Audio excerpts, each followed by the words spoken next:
What's going on, guys, and welcome back to another episode of the Snapchat. We are joined here towards the end of August, post Fallen 1, and on the heels of a new season coming up. Alex, your haircut looking great as always. How we doing? Oh, thanks, buddy. I appreciate it. Listen, I'm just trying to keep up with you. I mean, you get a haircut literally every week, and so like Every I get day. pretty disheveled. Yeah, almost every day. I get pretty disheveled, and I'm like, I gotta keep up with Cozy. Got to get a haircut. I went to like the cheapest possible place I could find. Like it basically like I'm waiting to get a haircut, and it's just a bunch of like kids waiting to get their haircut prior to going to school and stuff. And I sat down, and they're like, "What do you want?" I'm like, "I don't know, just like the haircut, shorter is good." Where'd you go? Wait, where'd you go? The place is called Supercuts, which Oh. in Canada is like the equivalent of like your we have bargain Supercuts. bin.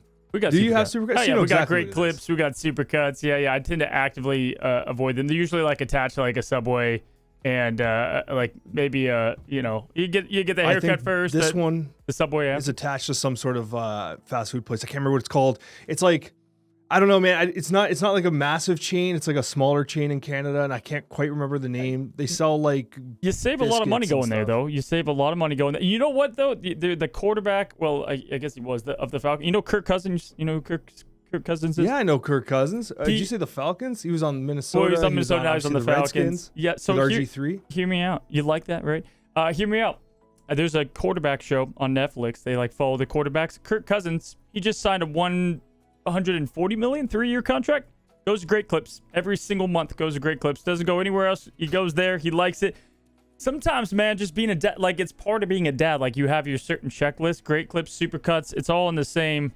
Yeah, it's all in the same thing. Yeah, not sponsored by the way, but Not. Yeah. Can And you actually, imagine a great? it becomes very clear though, because like I was there and they actually messed up my side. They cut my sideburn way too short. And they're like, "Oh no!" They're like, "That was an accident." I'm like, "It's okay, it'll grow back." And then like they went to fix the other side and they cut that one too short too. And then it turned into this like race of like just cut. So like I'm glad I'm wearing my headphones because my sideburns are like literally 3 inches shorter than they're supposed to be. I'm just gonna send this to the Great Clip Supercuts CEO, and just this clip, and just say, "We could sell you millions. Sponsor us." We need to find the weirdest sponsors, man. I think it'd be fun. We should try harder to get more, but we don't. Yeah, we need to like explore that.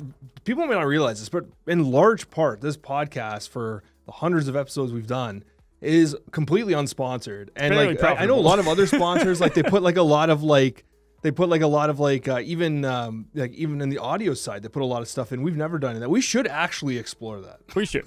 But who? We probably should. Between Russell and the kid, who's doing that? You doing that? Am I doing that? Maybe I should do it. I probably should do it. I don't know. We'll One of figure us, maybe we can both do it. We can take turns doing it. I love the shirt choice again, by the way. Plain blue, not Adidas. Actually, talking about sponsored, this was actually a sponsor. This was Into the AM. They sponsored us, and by us, I mean they sponsored me, and I think they did something with Regis too. I don't quite remember, but yeah, and it's funny. It was one of those circumstances. Again, this video is not sponsored by Into the AM, but I actually like they sent me some product, and I did a little integration for them. And I know that like a lot of people think like they're just hyping up these clothes because like they pretend to like them or whatever. Like I actually like the stuff I got. I was like, yo, this shirt's actually comfy as hell, man. I like it and it just fits perfectly. And so like I've been actually unironically wearing them despite the fact that they actually had sponsored some content of mine like a couple months back. Well, Alex head to toe, guys. He got his haircut to his shirts. We're working our way down the body to kick off the Snapchat today. You boxers and briefs kind of guy, you know. We could kick off there. Don't answer that. Listen, buddy. We had a week of Marvel Snap. Fallen 1 was definitely one of the cards this season. I think is a great one. I mean, we can't go into it if you want to just talk about. I mean. You look at him in the middle of this image here, and he's looking yoked, man. He's looking yoked.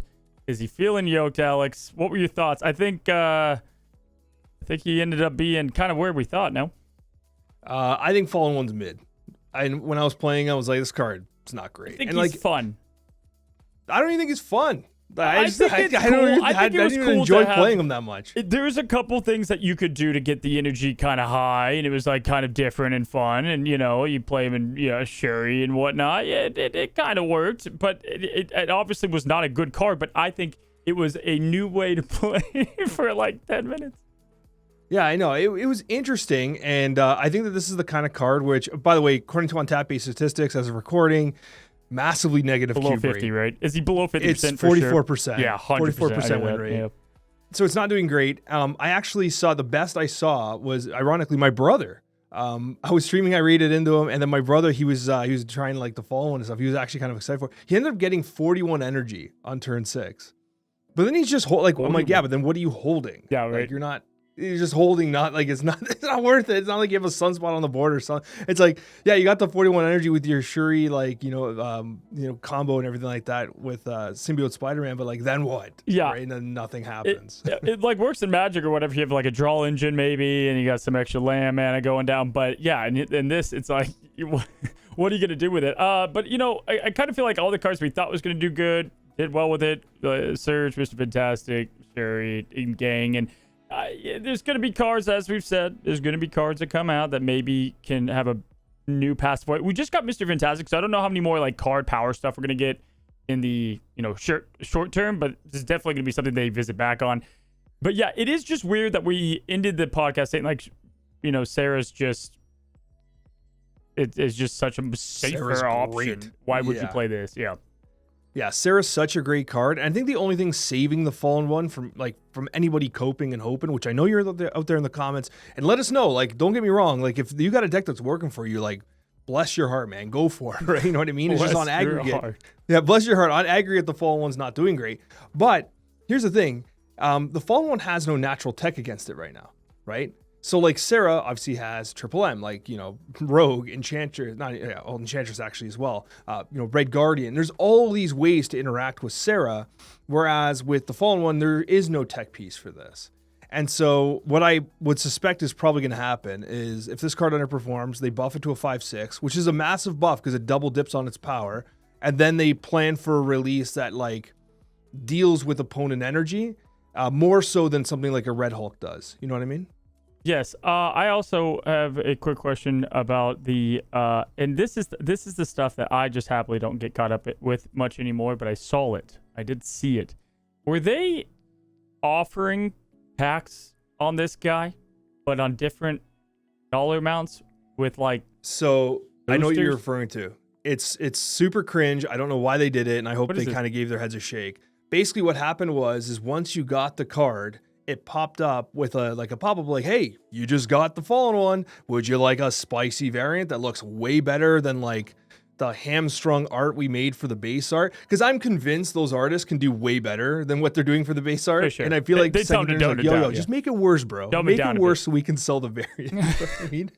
And then so they offer the Fallen One, but like my price was totally different than other people in chat and stuff like that. And I believe someone on Reddit actually made a comparison, and they were like a massive range of prices for no reason. And it's like you were just kind of getting more boosters, like yay boosters. Dude, now, okay, so maybe I saw that wrong, but surely this can't be a thing. I'm about to say something. I need you to tell me this is not a thing. Did they give borders to top players, but you had to pay for them? Is this right? Like, there's no way this is like, this feels so like, I probably misunderstood this, but I saw that. Somewhat disconnected cozy is so funny to me because like it allows these conversations to happen. So basically what happens is so if you get to like infinite and stuff like that, and if like depending on your rank and stuff, you get the opportunity, you get the privilege of spending money on exclusive borders that honestly they do look cool, but yeah, you're paying up, son. Don't get me wrong. You're getting the opportunity to purchase something. Yes, that is true. The difference is Fallen One new cards, awesome. When I'm like seeing stuff on Twitter, I read it and I'm so in disbelief that I'm like, I don't even want to go down the pipeline of what this is. That's so crazy to me. So their best players are like, congrats, you guys are killing it.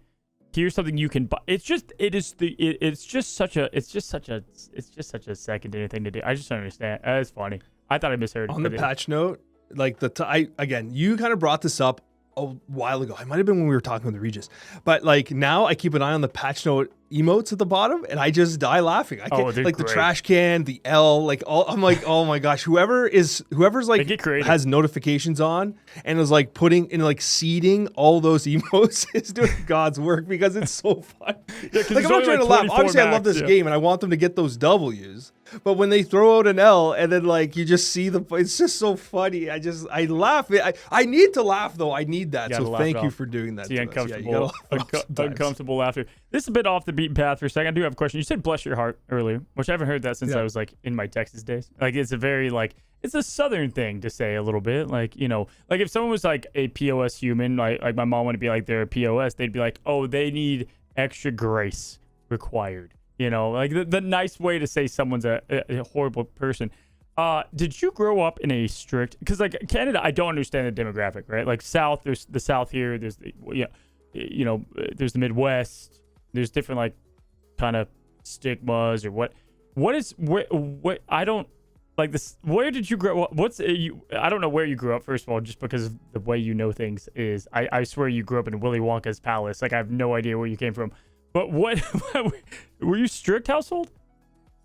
Oh yeah, man. My parents are right off the boat Italians, man. My dad came here when he was like 19. My mom came here when she was a baby. My dad still has an extremely thick accent to this day. Like my wife has a real hard time understanding him half the time. And like when I was growing up, my dad would be like, "Yo, like we're gonna go on a little day trip. Get your friends on the street." My buddy Mike and all of us would all get together. We're like, "Hey, where we're going?" And my dad would put us in like this like beat up minivan. We'd drive out and we'd be in a tomato field. And he's like, "All right, start picking tomatoes. We need like 3 bushels." And then we'd like pick all the tomatoes, and then we'd go back to the garage, and he would boil them, and we'd peel them and stuff like that. We'd make sauce. And so yeah, like I came from like an Italian household, extremely strict. Like my dad told me straight up, right? Like my dad told me straight up, like if I got like a tattoo or something, or if I got like an ear piercing, like it was go time. Like bring the box. Not even like, son, I'm disappointed. Let's just go right to the ring. I'm gonna throw a couple of mics down. So like we'll go like category by category. So like movies, were you like and it made no sense in the South, right? Like I could watch an absolute the goriest, bloodiest serial killer. You name it with gore and blood. But as soon as the boob popped up, it's over. Like the whole I'm grounded for 9 weeks, the whole thing. Where were you on that? So I was like the easiest kid in that sense. I was like very studious. I didn't watch anything. Even to this day, I don't watch horror movies. They just don't. I'd rather watch a Disney movie. Like I would not. That's fine. I would not pick. Like I don't watch any of that stuff. So it was never even an option really. Music, I didn't really listen to anything with like swearing or anything like that. You didn't listen to like rap or Linkin like Park was like the edgiest. Even like Green Day threw out a F-bomb for no reason every now and then. Yeah, I think the craziest thing I had was I remember in elementary school, I was in like grade 7 or 8, and that was when Harry Potter came out. It was called the Philosopher's Stone in Canada. I think in the States it's called the Sorcerer's Stone. Whatever. But anyways, I remember reading it, and we got like 6 chapters in, and then they all got taken away from us. Oh yeah. They got taken away from us because one of the moms said it was like teaching us like witchcraft and like it was like devil's work and all this stuff. Oh, it definitely came from that. That was so you saw that, you experienced that as well. We're in the same bracket of like Harry Potter books getting ripped from our hands. 100%. Like I had it day one. I'm reading it, and then mom finds it. I might as well just be putting hexes on people. But then I could play Pokemon with evolutions and pocket demons. Right? They don't care. And the same went for WoW. This is when I was younger, right? Obviously they got older, they got less strict. But like World of Warcraft, demon magic. Old school RuneScape, or just RuneScape at the time, they couldn't tell. It was just pixel. They're like, it's fine. There's magic in the game, but it's fine, right? So there was a very careful balance. But yeah, I was definitely on the no witchcraft train. I can see Cozy playing World of Warcraft on an RP server, getting married to some like person they met online. That's something you would do. I would hide 14. It all too. I had to hide it all, man. I got like I was reading Harry Potter, man, like with my other book behind it, like I don't know, like the dictionary or something. So you were just a straight line kid across music. That one got me. That one's kind of crazy to me. Like you just didn't listen to anything like edgy. Not really. No. There was the only edgy thing I liked. Novels? Like what were you doing? No, I didn't. There was a point in time where Need for Speed Underground was really popular with my friend group, and we played a lot of it on PC. And that's like you can do drag races. I don't know. It was a really cool game for the time. Good one. And Little John's Get Low was on that soundtrack, and that song stuck in my head for like a good 2 years. That's a good one. So that's probably the edgiest. Those racing games would be completely G-rated, except for the girls that would wave the flags at the beginning. It's just like they would just like get the whole game would get an M rating just for the girls that wave the flag at the beginning of the game. Boxing games are the same. Yeah, the ring girl. Yeah. All right. That tells me a little bit more about the childhood of Alex Coccia. I needed to be aware of all of it. It also makes sense why you still don't watch movies as an adult. Like it completely. We've come full circle. We've hit all phases, phase 4, phase 5, moving on. I guess speaking of even anything Marvel and saying phases, we should move on to our card of the week, the new card, Alex. And my friend, I guess we'll go to this screen for the first time. What are we thinking, man? What are we thinking about the 5/7 Cosmic Ghost Rider? Got to say, love the logo on the bottom already. The art is killer as well. On reveal, remove the text from front row enemy cards here, and I dig it. We got a new little tech piece here, bud. And you wanna kick us off? I can go. You can go. Whatever with the star rating. Yeah. So I was thinking like right off the rip, like when I first previewed this, I came in at 4.5 stars. However, that was before Ghost was introduced with its new text, and we needed something to really deal with the end of turn strategies. There is a concerted effort with Second Dinner, I believe, to make 5 costs more viable. Yeah. I wouldn't be surprised if we start seeing more good 5 costs, because we have really good 4 costs and we have insane 2 costs, right? And everything else seems to be lagging behind a bit, in particular the 5 cost. And when you have 5 costs sucking, cards like Jennifer Kale don't make sense, right? Cards like Electro don't make sense. And so you need to kind of like make these 5 costs better. Because like if I make an Electro deck, I'm still putting just vanilla Vision in. You know what I mean? Even though I don't really play those decks anymore. You know what I mean though. So Cosmic Ghost Rider, I think, is a phenomenal tech card. And it looks as though Ghost's rework is not necessarily being used. I think the fear of Ghost took a little bit of the end of turn stuff out of the meta. At top echelons of the MMR, you're still seeing a lot of it being played. Its win rates are still excellent. Its cube rates are still excellent. But from a meta share perspective, according to Untapped, it's gone down significantly. But Cosmic Ghost Rider answers a lot of those questions. It will rip away the text of cards like Invisible Woman First Steps, who's been incredibly problematic. It's essentially Red Guardian across the front row. Right? So I do think that as a catch-all tech piece, this is a particularly strong card. I don't think, because the end of turn meta has kind of calmed down a bit, I'm willing to go down to a 4, but I think this is a very good card. Yeah, I was going to say around 4.5 as well. I mean, you're getting a card that can hit 2 cards, right? That obviously tend to be on the lower side, but there's ways to go around that and to make it to where they're more valued cards. Also, just a way to kind of shut down what has been more and more popular, these kind of mega lanes, and it can get value in so many different ways, as simple as like, you know, getting rid of ongoing text or a spectrum deck, whatever, like little things to help it even when it doesn't get its huge value. I would say more often than not, you're going to get the value out of it, even though it's only 7 power, which I like a ton too, and trying to use something like Killmonger is fun, right, to be able to then open space on something maybe they play cheap, and then it pushes a card up, and then you can play it down. Like, there's ways I feel like to set him up for more success as well. I have one card I think is really cool with this that I think works extremely well, and it's probably what you're thinking as well. I don't know, maybe there's only like because this is a general tech card. I feel like it's a little bit less like, okay, there's 90 synergies we can spit out, but I think there's one really good one.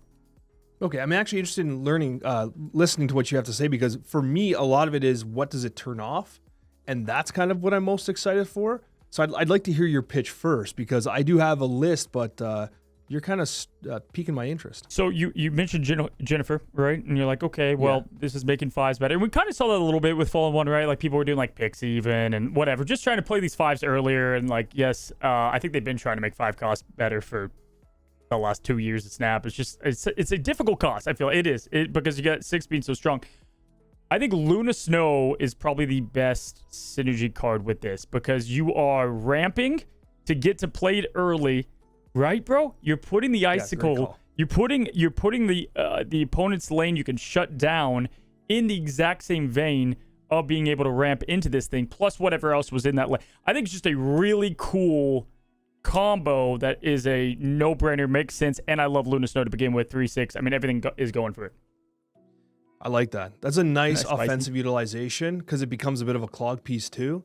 Naturally, there is a chance that the icicle ends up on the back row, and that's okay because you are going to be then disabling 2 of their cards if you so choose. So that's fine too, right? You're not clogging necessarily, but you are going to be hitting 2 of their cards. Yeah, that's a great ramp option. I like that a lot. And I don't think there's many people that play more Luna Snow than me. It's actually one of the cards I do have a God Split on, like gold on gold crackles and everything like that, because I legit love Luna Snow. When they buffed it to 3-6, I'm like, guys, this is crazy. Like, this is a phenomenal card. And so I love that call-up. I love it. And I think that's one of the ways where, like, this card could perhaps excel because it has this, like, evergreen interaction where, like Stardust, for instance, we're seeing a couple decks here and there use Stardust, but Stardust has like this effect that, like, if it's not doing anything, it's just not doing anything. This, like, you're not playing cards, you're not playing Patriot decks, like, you're not playing cards and just putting crap down. You're putting good cards down. You're putting Mr. Fantastic First Steps down. You're playing Surges. You're playing Captain Carters. And Cosmic Ghost Rider claps their cheeks. And, like, that's why I think that this card feels much more evergreen as a tech piece compared to something like a Stardust, which is very, very, very niche. This card, just like Red Guardian, it feels like a catch-all from a tech perspective.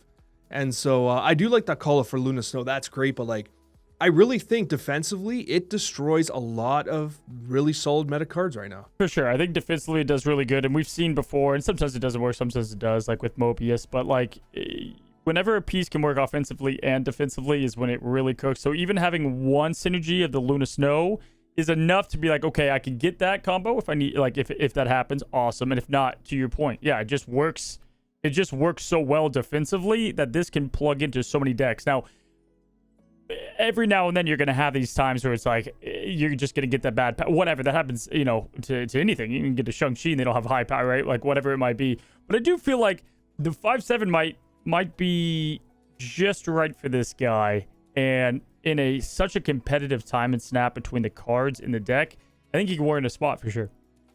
I think the reason why it's 5/7 is because if it's 5/8, again, think about what Vision does, right? Yep. 5/8 is such a fair stat line for a 5-drop that there's almost no downside to including a catch-all tech piece like this into your deck.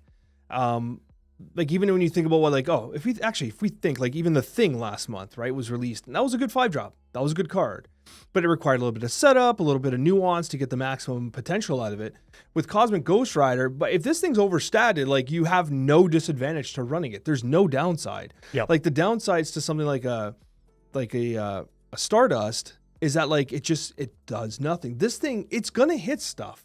And even if it hits one card, like if they don't have 2 cards in a lane, but you turn off Surge, that might be enough. You know what I mean? Like, or whatever. Or you turn off, again, their sunspots to mess up their Prodigy Invisible Woman plays. Like, that's impactful. And the text makes sense with the cost assignment, right? Like, sometimes we see that not work, but in this case, it's like, yeah, you want time for this to go out. You want time for them to be able to play the front rows, get that out, and then at 5 costs, you're finally getting that, you know, that worthwhile assignment. So I agree, man.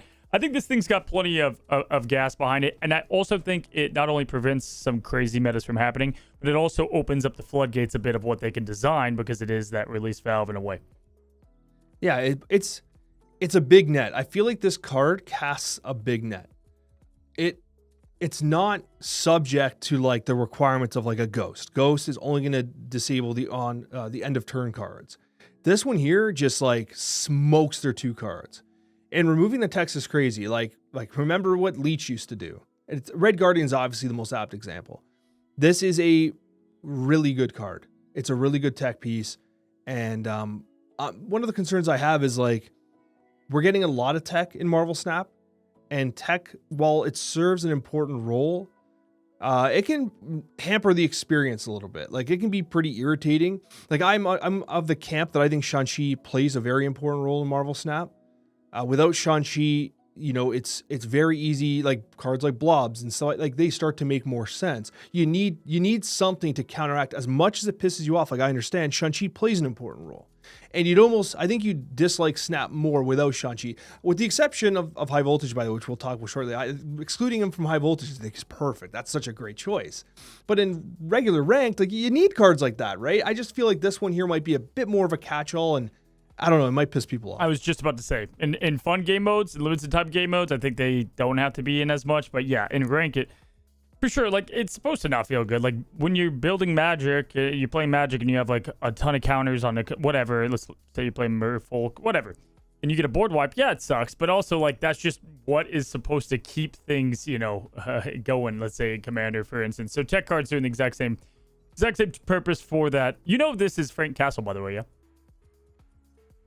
Bro, spoilers. I didn't know that. That's not spoilers. This is Frank Castle? What did I spoil? When were you gonna? It was either me or someone else. I bet you that someone in your What chat did you spoil? This. That Cosmic Ghost Rider is Frank Castle's? Yeah, but you would have found this out on stream. Let's be honest. I don't know. That's probably unlikely. Is it? Okay. I'll hold my tongue. Okay, but now I'm curious. So is this like a comic thing or an MCU? I'm not saying anything now. Yeah, don't tell me anything. Because I'm still trying to catch up with things. Look at his chest. You can't tell with his chest now. Look at it closely. You can tell it's Punisher. Oh, it is the Punisher chest, isn't it? Yeah, you can tell. And yeah, that'd be Frank. Yeah, man. I think he's gonna be a good card. Definitely fun to, they don't have the craziest fun factors, right? Whenever these cards come out, but they always age way better in the sense of people just like playing them. Red Guardian, perfect example. People thought maybe he doesn't need the spot. Now we saw where he became. High Voltage, Alex. High Voltage. Were you? I feel like now it's like what can get the job done the fastest, and ongoing seeing that to myself. And before we get to that, I guess this is going into top cards played this season. What is your view on Mercury and Cannibal? I'm surprised they've been dodging nerfs. I feel like they are a package that as a 2 package are maybe particularly strong. I wonder who's the more problematic card. I wonder if it's Mercury and I wonder if it's Cannonball. It's probably Cannonball. Mercury moving is a POS though.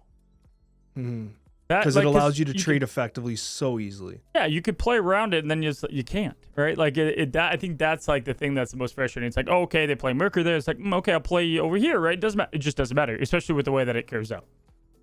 And it is kind of weird that Mercury can move when she prevents cards from moving, right? Yeah, like I just maybe don't know she why. should just prevent herself from moving. This card prevents itself from moving. But yeah, it is interesting in my opinion. Yeah, I don't know. I think they're probably keeping a close eye on it. It wouldn't surprise me if they're nerf candidates. They should be nerf candidates. And they activate an entire package around Destroy for the most part, right? Like you think about like the Fenris inclusions and stuff like that. Like they enable an entire archetype to the most part. And even then, like if you just make random decks, like you could play like ongoing shells like you mentioned, and because Mercury's an ongoing card, you just splash in Cannonball. Yeah, Cannonball's not an ongoing card. It won't get hit by Spectrum, but you just win a lane with it. You know what I mean? Like, so there's almost no risk to including it at all.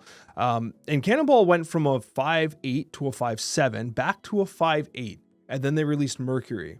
So he's had his power changed a couple times. But I wonder, it has to be on some sort of watch list. I wonder if they look at Cannonball's power or if they look at Mercury's effect. But at some point, something's got to give because they do have, they have a massive meta penetration Cannonball's 18%, which is one of the top cards of the season. What I want to say about High Voltage, though, is I want to give credit where it's due. Second Dinner did an excellent job making this version of High Voltage much more free-to-play friendly. I think that, I'm like, if I played right now, I haven't missed a single rollover, and I will unlock the card with plenty of time to spare, which is great. I don't care as much about the premium mystery variant. For me, it's the card. I want to be able to access that, and I have been able to. And again, time to spare. So if you missed a rollover here and there or whatever, you're going to be okay. We needed that. No more of this Kid Omega garbage. We need to have modes that are fun to play and accessible. One thing I want to say about High Voltage that absolutely needs to go, and I did voice this opinion in the official creator Discord, is they absolutely have to get rid of the win all 3 locations requirement, because I got that as my first mission on the onset of high voltage, I'm like, great, I'm only going to do 2 missions like for like days until I just incidentally unlock this. Because although it's easier as a condition to like get in high voltage, I basically had to play Tribunal over and over again until eventually I just had a pop off, right? And then I got it, but it's just annoying. And I think that if you're going to be doing things in terms of limited time game modes, I think Second Dinner needs to be very fixated on player engagement, improving the experience, and keeping people in their ecosystem, and having garbage missions that discourage people from playing or are extremely frustrating. They counteract that. So massive win overall for me from high voltage, and a miss still that they, on that note, like quests as a whole have not been looked at in the longest time. Like alliances as a whole, the daily missions, those I think could use some refinement. Yeah, no, I agree with that. I think, again, it just goes back to what we were saying, just having it fun being the focused over like any form of sweat. I get it. Like, yeah, like winning all 3, like, yeah, you could do old drawn decks. You could like Tribunal, I think was the most played deck in high voltage this season or this time around. But yeah, they definitely could just get a look over all that. And it can't, that is like bare bones easy to just swap up, change up, get rid of maybe the lowest completion. Like they have the data for all that too that we don't even have that they could look at. Good shout. Yeah, for sure. But yeah, so overall, high voltage, very happy with it. I believe later in the month, they're doing another high voltage, but I think it's gonna be one of the shorter ones, like a weekend one with kind of toned down rewards, no extra card. I'm good with that. I think that's fine. Absolutely fine. So I'm glad to see that they're experimenting with the limited time game modes. And now that they're starting to make more of like a roster of them, I'm happy to see them coming back. Although I would like to see the Grand Arena come back in some sort of reiterated form, improvements. Well, they can add so much to that. That game mode has a lot of, like high voltage, you can, obviously they added the small differences there, but like Grand Arena, they can always come back with something like bigger, different, and really mix things up. And I think that one has the most growth to it for sure. Yeah, for sure. And you kind of alluded to it. We were talking about the top played cards of the season. And so we went to Untapped. We took a look at what the top played cards of the season at each cost were. And a couple of these will surprise you. Some of them won't. Some of them may be nerf candidates. Some of them may just outright shock you. So we're going to be talking about them and why they may be the most played cards. And Coccia, I'll throw it out to you whether or not some of these need a nerfing. But top played cards of the season, and this is post OTA, so most recent statistics. At the number 1 cost, so at the 1 cost, I should say, we have the Hood running 14%. The Hood is the most played 1-drop in Marvel Snap right now. What are your thoughts on that? I feel like the Hood often finds itself back into that spot. They're just, when it came out, right? Think about when the game came out and what the Hood was. There was pretty much no way to get rid of it, kind of. I mean, there was a couple of things you could do with it. Obviously, the early Viper stage, even like Killmonger before you played the Demon. But like when it was released, it made sense in the way that it worked. And like we're years out now, and there's just so many ways to make the pro into a con, and then you have just con into a pro, and then you have double pros going for it. And so it often sneaks right back up into this spot, and I'm not surprised by it whatsoever, dude. There's a couple things that come to mind with the Hood specifically. The first is that I think it shows how much weaker 1-drops are compared to 2-drops.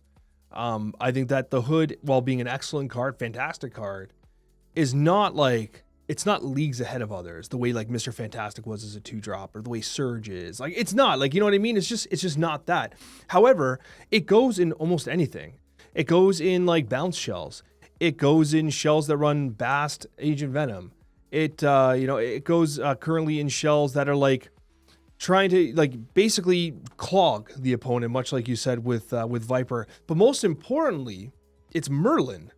Merlin allows you to target the Hood with the polymorph spell, giving you a 2 cost. And that's like exactly what you said. You take that negative, you turn it into a positive, and you're laughing.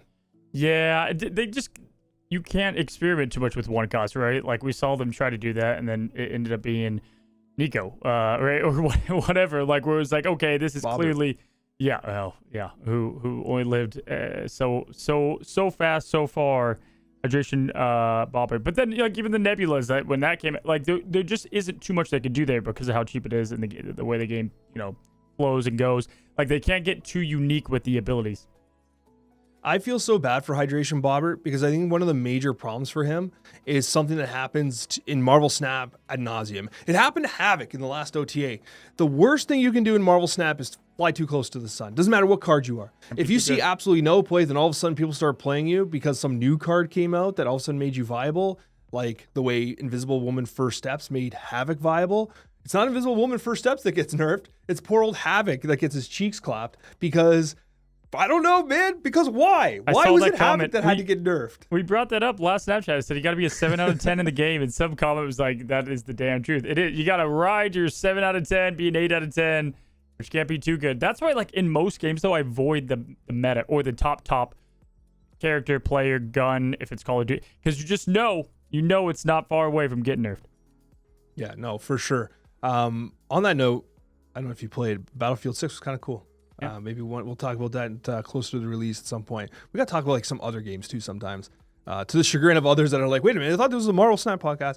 But anyways, number 2. So Cost 2. Coz, you want to take a guess? We actually brought it up during the Cosmic Ghost Rider. Yeah, it's funny. If he wasn't nerfed, I was going to say Fantastic. But no, Surge. It's got to be Surge. Most likely, It's Surge. Oh, yeah, it's Surge. Cozy got it. Surge, 22% meta share according to Untapped-based statistics. Surge was a 2-2 at release, got nerfed to a 2-1, and its play rate has continued to the surprise of absolutely no one.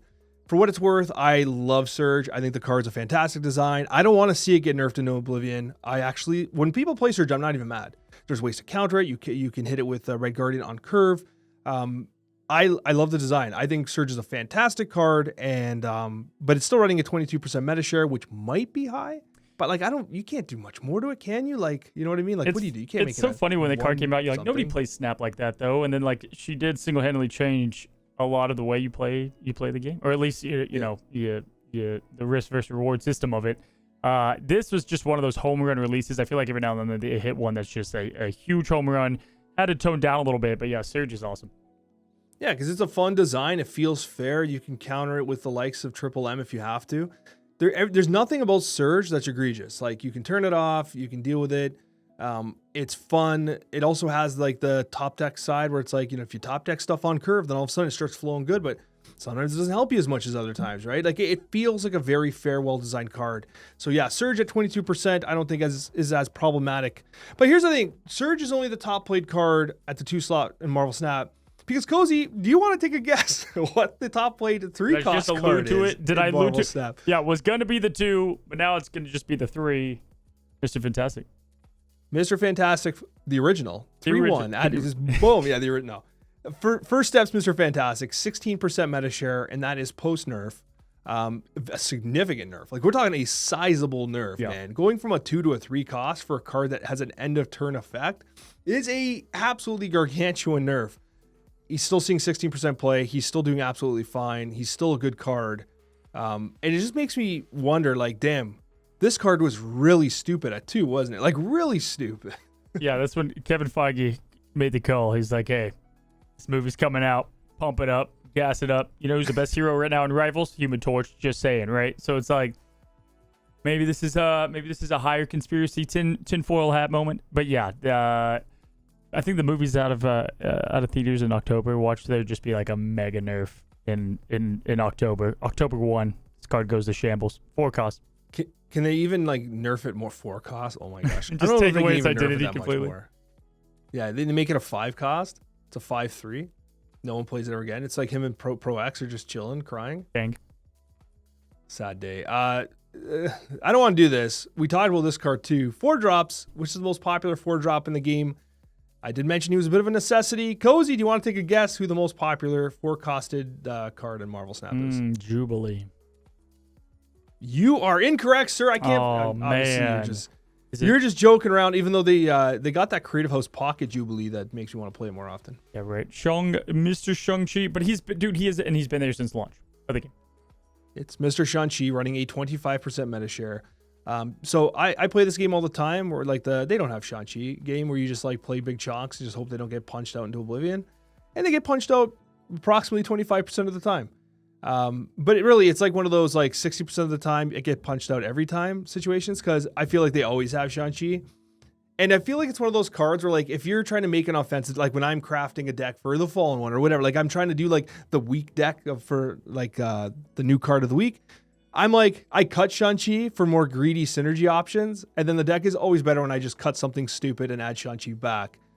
So yeah, Shang-Chi's been definitely clapping cheeks, but I mean, I said it before. I think he's important to the game. What are your thoughts on Shang-Chi as a whole? Yeah, I agree. No, well, because again, it keeps people like you in check, right? Everyone would go for the greedy options and things would get out of control. And then eventually there'd be one greedy option that was found out that would just be the one to run, and then that would be it, right? So yeah, he is ever important, and we're on year 3 of the guy in the game. And you know what? I think it's allowed the game has almost been balanced around him in a sense, right? In ways, so you can't get rid of him now. No, you can't. And moving him from punching a 9 cost to a 10 cost was significant. That was a big nerf. Yeah, but like you have Surge, who makes him a 3 cost. You have Zabu, who has maintained popularity. So like there have been so many options and opportunities to keep Shang-Chi viable despite that relatively modest nerf, which was really a nerf just because of power creep being so aggressive, let's be honest with you. At the 5 cost Cozy, we talked about this one too. We already alluded to it. It's Cannonball running 18%. Do you think Cannonball's a nerf candidate? No, but well, yeah, because you said you think it's Cannonball over Mercury. I don't know. I want to see what happens if you make Mercury not be able to be moved. Then you're really hurting that card a ton, but also it's a 2 over 5, and so I'd rather them do that than Cannonball, right? Unless they take it back to a 5/7, but even then it's still doing the thing it does so well, right? I said the opposite. I said nerf Mercury, keep Cannonball. That's what I think. Oh, you said that? Yeah, that's what I would agree with. I said that, yeah. Yeah, 100%. Okay, yeah. I don't know. Something has to happen. I think that he is at 18%. He is just too good. What if you change him to a 6 cost? Make him the end of turn play. He's still the end of turn play, but he's a 5. So people are sneaking stuff out like demons. And then they would give him higher power probably to compensate. I feel like we've seen these 2-card combos and they always fall. Like they always get rid of them when it's just like dominant. And it's for the most part. I mean,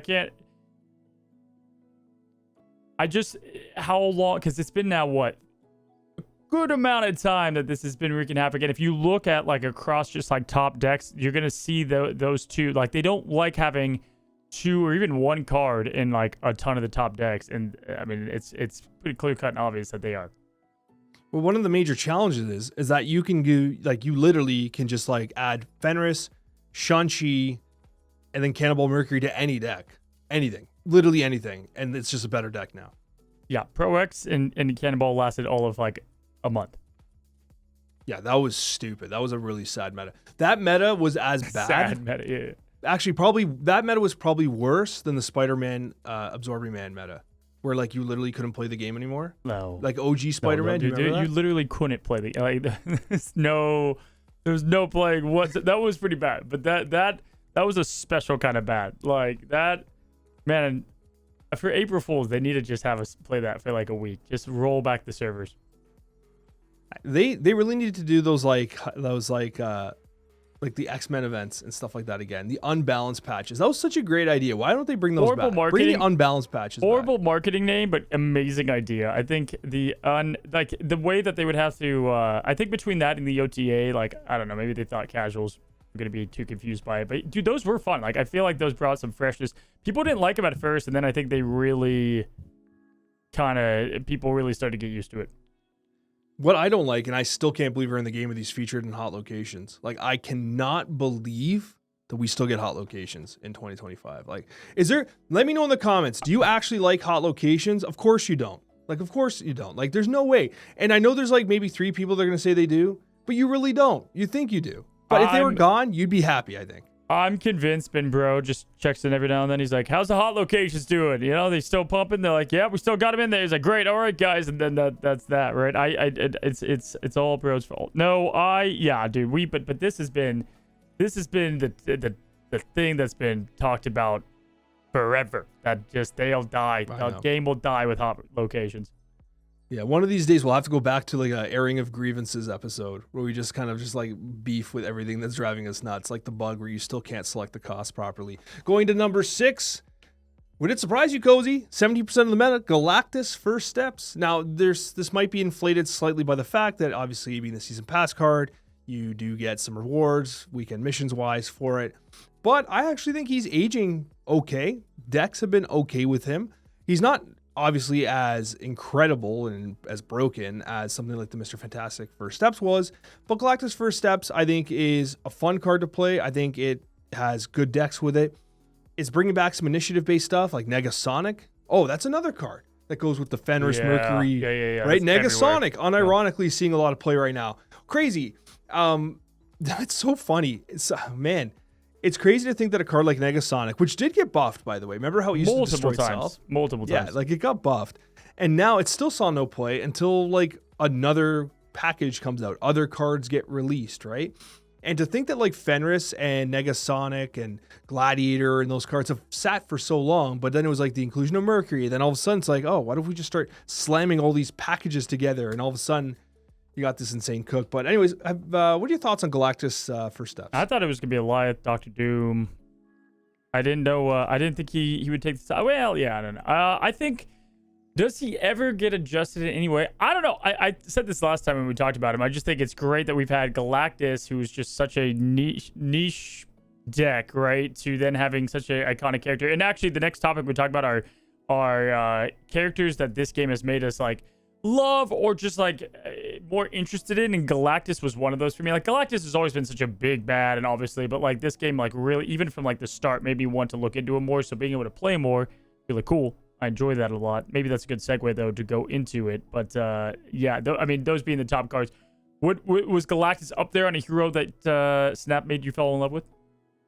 So I don't know if you'd characterize Galactus as a hero. I heard... hero villain. I heard a suggestion that Lifebringer Galactus is specifically a hero. And that's like a different, like an actual variant of Galactus. But anyway, I really don't know. This is just me talking. But in terms of heroes that that this game made me love, man, it's hard. First of all, Silver Surfer, I think like I didn't really understand Silver Surfer very well. And once Silver Surfer was released, I started to like try to look up some comics and figure out what a Herald of Galactus even was. And by association, I started learning about Galactus and stuff. I thought that was really cool. Yeah. I still haven't seen the new movie, but I know that Silver Surfer is featured prominently there, and I'm actually looking forward to it. For myself, dude, I think some like, I don't know, maybe not less known in some cases, like Agent Venom and whatnot, but like the story of Agent Venom was really cool. Like Agamotto even, like we're like like the prehistoric Avenger, like that kind of stuff was really, even though it was super niche, I thought it was really interesting and made me look into that more, if that makes sense. For sure though, like these heroes I knew or I liked maybe before, or I didn't know too much, but I dipped into them like way harder after Snap, was like Angela, Magic for sure. Loved Magic, but this game really had me like dip into who Magic was, and then Rivals has amplified that. Obviously Jeff, but we can both say Jeff. Very much. Yeah, Jeff for sure, man. Jeff for sure. What I'll say with Magic though is I love Magic too, but for me it was Midnight Suns with Magic. Yeah, they did a good Nico job as well. So like that's basically like a social simulator for the most part, and I loved Nico Minoru and Magic in that. Like they were basically like whatever party I was doing, it was Nico, me, and Magic nonstop. I don't care what like people were doing tier lists saying that those weren't as good. I'm like, don't care. Those are my ladies. They're with me. Do you feel like people hate Shang-Chi more just by default? Like they see him on the screen and they're like, this guy's caused me so much pain. First of all, I can't remember his name. The actor, he's Canadian. He is a phenomenal actor. Like him a lot. Yeah, he was in a production in Toronto where they did like a little comedy series before he was Shang-Chi, which is crazy because my wife and I actually watched that. And then I thought, by the way, Shang-Chi, probably an underappreciated movie in the MCU. That movie is so good. I don't think it ends as strong as some of the others, but like the bus scene and everything like that is absolutely crazy. Like it's so good, man. And there's so like, oh man, I don't want to spoil anything, but like when there's like a moment where he fights his sensei and that like when he goes to meet his sister, right? I don't know. It was so cool. I don't know. The whole movie's awesome. And it's like, it's so well choreographed. It goes well beyond anything else the MCU has ever done. So yeah, like I don't think Shang-Chi's been ruined. I can see why it pisses people off, but I don't think so. One thing that really stood out to me though, here's a character that like I absolutely love, and I didn't really pay attention to until I saw them in, like, I knew they existed, but I didn't know their name, and it was Okoye. Okoye was a character that I was aware of, but I didn't know their name, and then when I saw, I don't even remember what movie it was. It was one of the more recent ones, and Black Panther. I think it was Wakanda Forever. She kind of gets in a little bit of trouble, I think, right? Because Princess Shuri, whatever. I don't want to say anything, but with Okoye, like that honor guard type role, like it is a character that I can't help but root for. Like she's one of my favorite characters in the MCU, just because she is like, I like this. Man, if I could have anyone by my side, man, Okoye, he wouldn't like absolute just give anyone a beat down for you. You know what I mean? Like talk about pure honor guard, man. I like it doesn't get much better than Okoye. Solid pick. Mine is obvious now that I think about it more too. A Darkhawk. Darkhawk was one of those I knew almost nothing about, and then like the reign that he had on this game for so long, you almost had to find out who he was. And then I remember, I think it was at PAX when I met you. I was doing like interviews of like favorite heroes, and this one guy was like Darkhawk for sure, and I'm like, oh, you play Snap? He's like, I don't know, not at all. I was like, oh, dude, you're just like tell me about it more, and that got me into him a bit more, even though his ability doesn't really like represent him well, I don't think. But yeah, that was definitely one from the game, no question.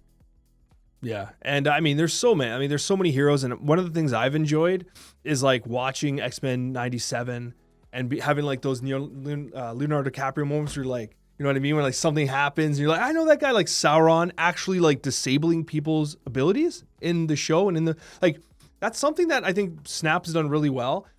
They actually tend to catch the cards pretty thematically, right? There's some that don't make much sense. Like we still think like Scarlet Witch she makes sense because like, oh, she's a little chaotic. She changes locations. She did exactly that in WandaVision, stuff like that. But like, that's a great example. Darkhawk makes no sense, right? Makes absolutely no sense whatsoever. But like some of them, they're really flavorful and well done. Sauron's exactly like that. I like how Kazar is a 4 cost and Zabu buffs him technically, even though you don't really play them like that. There's a lot of flavor like that, which I think is really cool. Do you have anyone else? I guess I didn't watch the Eternals until the Eternal season. And I thought like Gilgamesh was Gilgamesh in the MCU, man. Like, oh, what an absolute Chad. Love him. But I thought that was cool. Like it was one of those situations where like I was watching like the game footage, like in the trailer. I'm like, I gotta watch this movie, man. And then I think someone told me that Broad's favorite movie is The Eternals. Is that true? I think it was in the interview you did. Yeah. I was shocked by that. I remember it being like, oh, well, it's good. It definitely gets unnecessary hate. Yeah. I know. So anyways, yeah, like I mean, if we had a list of heroes to like go through, like I absolutely would continue to just pop off. But like, yeah, it's one of my favorite things has been being introduced to new heroes and stuff like that. And having like a more like just a core understanding of who they are, and even like small things. Like I was watching like when it's like a spoiler, but I was watching the new Captain America, and when they introduced like Thaddeus Ross, I'm like, bro, I know where this movie is. It's in the trailer. That's not a spoiler. It was in the I never saw the trailer. Oh, okay. That was in all the marketing too. Like it was unavoidable on the poster when you walk in. Unavoidable. Okay. Which would have been a great review. Snap spoiled me. Would have been a great review. I think Squirrel Girl definitely is one of those two that I like knew nothing about, pretty much, until I did. Yeah. And yeah, I guess White Queen too. She did have the in X-Men '97. White Queen made a comeback, right? Oh, I didn't know much about White Queen. I've loved Emma Frost, for a long time. Really? Oh yeah. See, for me, Emma Frost, she occupies the same lane as Jaina Proudmoore. Like my era of like World of Warcraft and stuff, Emma Frost and Jaina Proudmoore are like, you know what I mean? Do you know what I'm talking about? Yeah, like they seem like that's a fun poll. Okay. Childhood Awakenings, then essentially. Yeah, essentially, yeah. Well, Snapchat mailbag, Alex, Mr. Alex. I'm sure got some interesting mailbags this time around.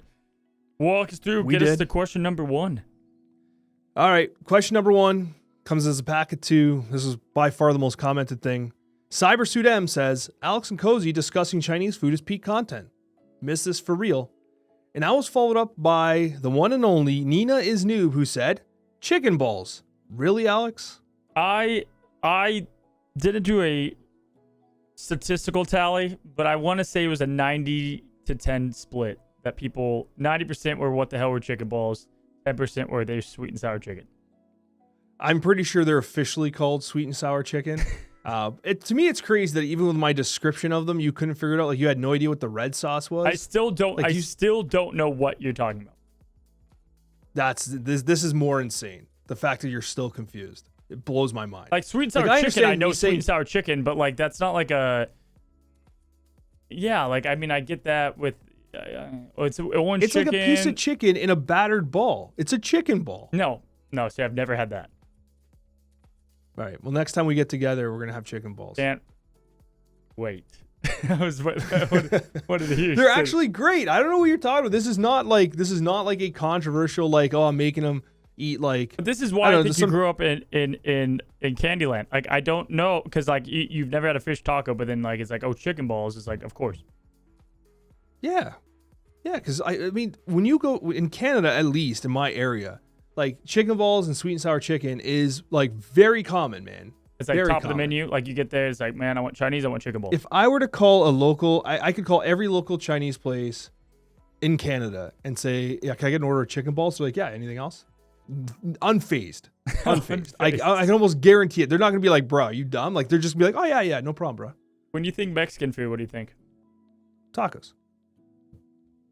I don't know. I thought you were gonna pull some like rice squares or just right off the top of my head, squares or something. Yeah, that's fair. Also, guacamole came to mind too. And I don't know if that's just some good fresh guac. Yeah, no, that's a solid pick. I'm an enchilada guy. I don't know what an enchilada is. Yeah, get out of here. I have no idea. I have no idea what that is. You're clearly lying, bro. This is you are farming engagement right now. Dude, okay, so first of all, I know for sure, one of my best friends lives in LA, you live in San Diego. I've been to both. And I know that down there, like the Mexican culture and cuisine is like everywhere. And you are fully immersed in it. And I even went to a taco truck. Alex, dude, I'm just saying, in Canada, we don't see as much. It's just not like we're not bordering Mexico. Enchiladas are like such a common dish. You know what a quesadilla is? It's a dish? I thought it was a sandwich. Do you know what a quesadilla? I have no idea. Do you know what a quesadilla is? I thought honestly, I think they're the same thing. I don't know. Isn't a quesadilla like an omelet? Do you ever get Mexican food? No, almost never. It's just not prevalent up here. I don't know what to tell you. Like it's just not. We don't border Mexico. I just don't know how you don't know. You're my favorite human. All I'm saying is like when I was in Los Angeles, we were in, I think it's Santa Clara. I don't know, wherever the gym, Arnold's gym was there. Gold's gym. So they're everywhere, but yeah. Yeah, whatever. The OG one, right? People were like working out on the beach and stuff. It's a specific beach in LA people go to. And they're like, I think it's called Muscle Beach. Yeah, there it is. So we were there and there was a taco truck there. And my buddy's like, these tacos are sick. So we went up, we got the tacos and they handed me, I was like, this isn't a taco. Like, what is this? It's like, it was like totally, they're like, no, that's like, those are real tacos. Like that's like actual, like the bread that is a real, not like Taco Bell taco. This is a real proper taco. And the bread was like way smaller and it was like way more, I think it was more of like a corn. I don't know, man. Buddy, people are going to lose their minds. I don't know. Maybe I need to indulge more in Mexican cuisine. You're lucky this is 58 minutes in because I'm blown away.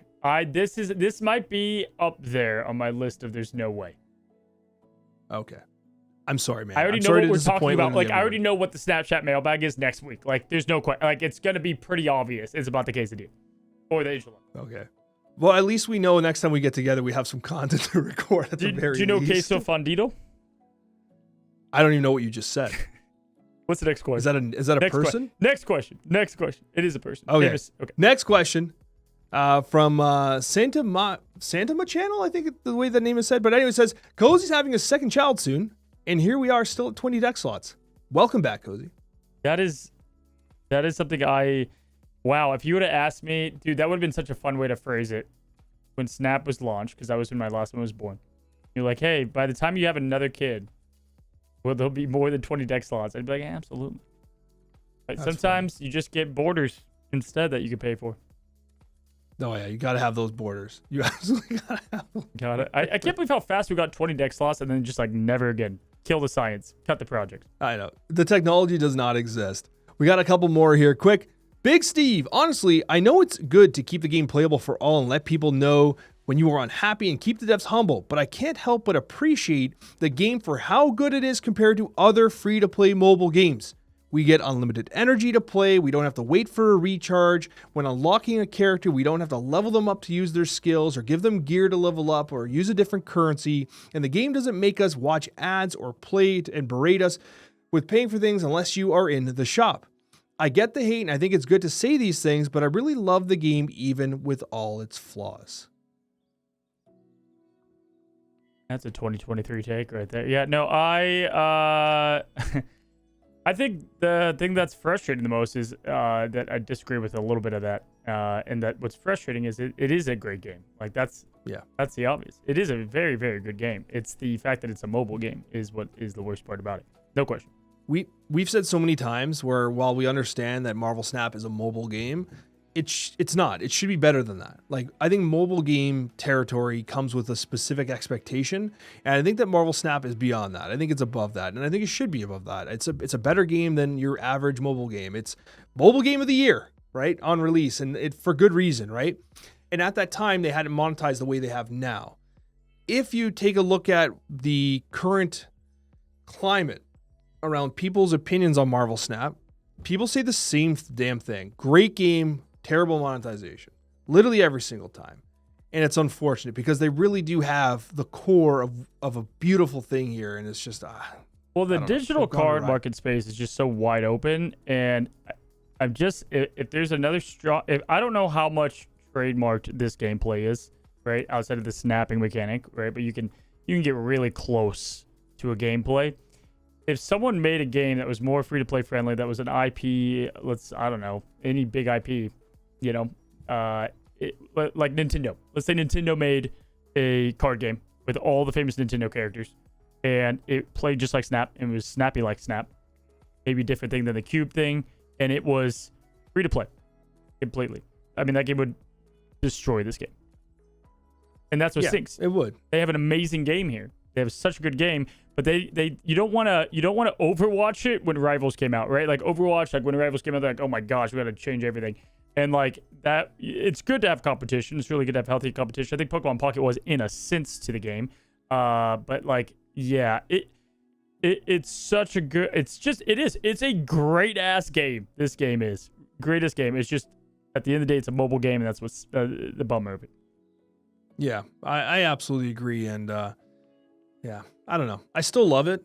Sure. My engagement with it has been very much of like, I'm not forcing myself to grind. I play when I want to play. I play to do the research. I play to test the cards.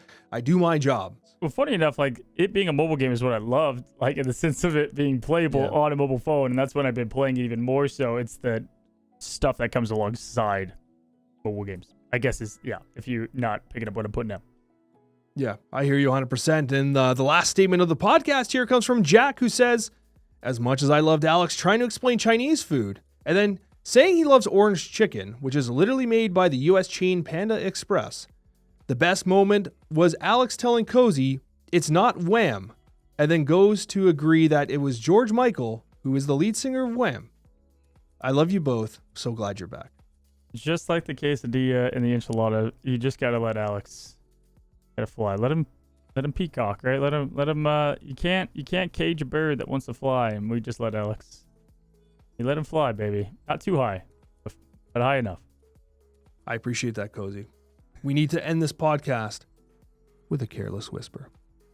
Thank you so much for watching, guys. We appreciate every one of you guys, and we'll see you on the next Snapchat episode.